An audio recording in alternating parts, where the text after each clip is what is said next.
گھر کے اندر بربادی ہے. گھر کو دشت کو دیکھ کے گھر یاد آیا جو غالب نے کہا تھا، وہ گھروں کا حال بنا ہوا ہے. تو گھر تو سکون کی آماجگاہ ہے، گھر تو راحت قدے ہے، راحت کی جگہ ہے. لیکن گھروں کے سکون کہاں گئے؟ لٹ گئے. ہم کہتے ہیں کسی نے جادو کر دیا، کسی نے ٹونا کر دیا، کسی نے تعویذ ڈال دیے، کسی نے سایہ کر دیا، بدروحیں آ گئی ہیں، بھوت آ گئے ہیں. نہیں، ایسا نہیں ہے.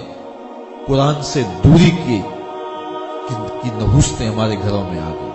آج ہمارے گھروں کے اندر جو ہے وہ انڈین گیت ہیں، ہمارے گھروں کے اندر جو ہے میوزک کی دھنیں ہیں، پاپ میوزک کی صدائیں ہیں، قرآن کے نغمے نہیں ہے. اس لیے برکتیں روٹ گئی. اور پھر ہوتا کیا ہے؟ ہر بندے نے ایک پیر رکھا ہوا ہے. وہ جو جادو ٹونے کرنے والے، ہر بندے کا کوئی نہ کوئی، اور سے تعویذ لینے. عورتیں تو چلی اتوار کے اتوار بھاگی رہتی جی ہمارے گھر میں، سر درد بھی ہو تو گھبرا جاتی ہیں کسی نے کچھ کیا ہوا.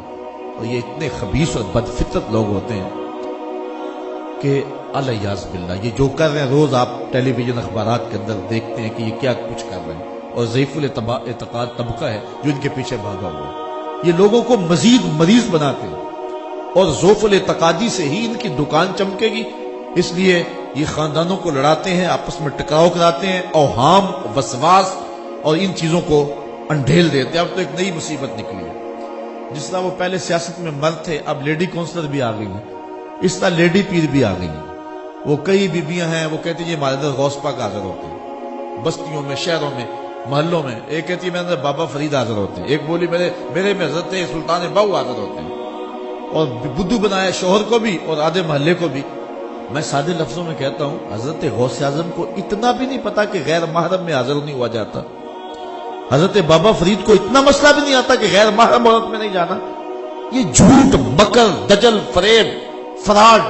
اور قوم ہے کس کے پیچھے لگی ہے جی ہمارے گھر میں ہو گیا، فلاں نے کیا. وہ چند لمحوں کے لیے کچھ دے دیں گے، بندے کو نفسیاتی طور پر سکون مل جائے گا، ٹھیک ہے میرا علاج ہو گیا، حالانکہ کچھ بھی نہیں. تو یہ عجیب ایک صورتحال بنی ہے. قرآن کو اپنے گھر میں داخل کریں. جس گھر میں سورہ بقرہ پڑھی جائے اس گھر میں جادو نہیں آ سکتا. قرآن کی آخری 2 سورتوں کا نزول ہی جادو کے توڑ کے لیے کیا گیا ہے. کیوں نہیں پڑھتے اپنے گھروں کے اندر؟ تلاوت کلام مجید کا کیوں ماحول نہیں بناتے؟ یہ کیوں اپنے گھروں کے اندر اجالے پیدا نہیں کرتے؟ اتنی بڑی روشنی کے ہوتے ہوئے ان بد نصیبوں کے پاس ہم کیوں جاتے ہیں؟ جو لوگ کالے اور پیلے علم، وہ علم بھی کبھی کالا ہوا ہے. لوگ کہتے ہیں یہ کالا علم ہے. علم تو نور ہے، العلم نور. یہ سفلیات کے ماہر جو لوگ ہیں، انہوں نے قوم کو جس راستے پہ ڈال دیا، اور قوم جس طرح ان کے پھندے میں پھنسی ہوئی ہے، بالخصوص ہمارے معاشرے کی جو ہے وہ خواتین جس طرح ان کے پھندوں میں پھنسی ہوئی ہے. اور آئے دن الیاذ باللہ ایسے واقعات رونمار ہوتے ہیں کہ شرم سے انسانیت کا سر جھک جاتا ہے. اور آ کے جو ہے پھر کہتے ہیں جی یہ پیر کہہ رہا ہے. یہ پیر کب ہے؟ کون انہیں پیر کہتے ہیں؟ یہ تو گنڈے ہیں، یہ تو بدماش ہیں، یہ تو ڈاکو ہیں، یہ تو لٹیرے ہیں. یہ لوگوں کی عقیدتیں سمیٹتے ہیں، یہ لوگوں کی جو ہے وہ آبروؤں سے کھیلنے والے لوگ ہیں. ان سے اپنے تعلق کو ہم دور کریں.